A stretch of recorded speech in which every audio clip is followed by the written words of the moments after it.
এখন তোমার হলো এই যে এখানে আমার Z1, তাহলে Z1 পাইছো হলো তানভীরেই বলে আসছে, অন্যরা খেয়াল করেছো আর প্যারালাল J(x1), তাহলে হিসাবটা করি কিভাবে, দুইটার গুণফল ভাগ দুইটার যোগফল, এই যে দেখো আর ইন্টু J(x1) ভাগ আর প্লাস জি স্যার। J(x1), আর Z2 ছিল আমার সিরিজে হলো এই চিত্রের মধ্যে দেখে আসছো, চিত্র না দেখে এবার তানভীর বলো Z2টা কে কে ছিল, এ বি বিন্দু থেকে বাম দিকে স্যার। লক্ষ্য করে কি পেয়েছিলা?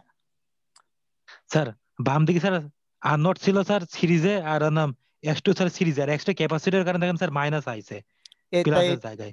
এটাই তো আমরা লিখেছি, এই যে Z2 equal to R0 G sir. Minus J(x2), G sir. তাহলে জি স্যার। হ্যাঁ রেকর্ড কি হচ্ছে? জি স্যার রেকর্ড হচ্ছে। রেকর্ড হইতেছে, না হইলে আমার বলবা, নয়তো বা ভিডিওতে সাউন্ড হচ্ছে থাকবে স্যার, না। জি স্যার। রেকর্ড হচ্ছে, রেকর্ড। হ্যাঁ আচ্ছা, ফর ম্যাচিং, ম্যাচিং করার জন্য আমার কি দরকার, এবার আশিক বলো Z1 Z2 কি সমান হইতে হবে নাকি বড় ছোট হইতে হবে? আশিক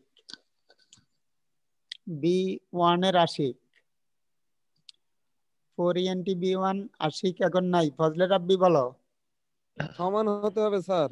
সমান হইতে হবে, তো এই কারণে এই কথাটাই তো আমি এখানে লিখছি, আমার কারসর দেখো ফর ম্যাচিং। হ্যাঁ আশিক রে পাইছি, আশিক বলো ম্যাচিং করার জন্য Z1 Z2 কেমন হইতে হবে, সম্পর্কটা কি হইতে হবে, বড় ছোট সমান হতে নাকি হবে।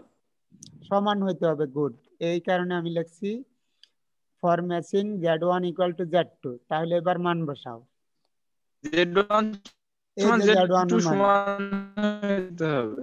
এই যে Z1 এর মান R ইন্টু J(x1) ভাগ R প্লাস J(x1),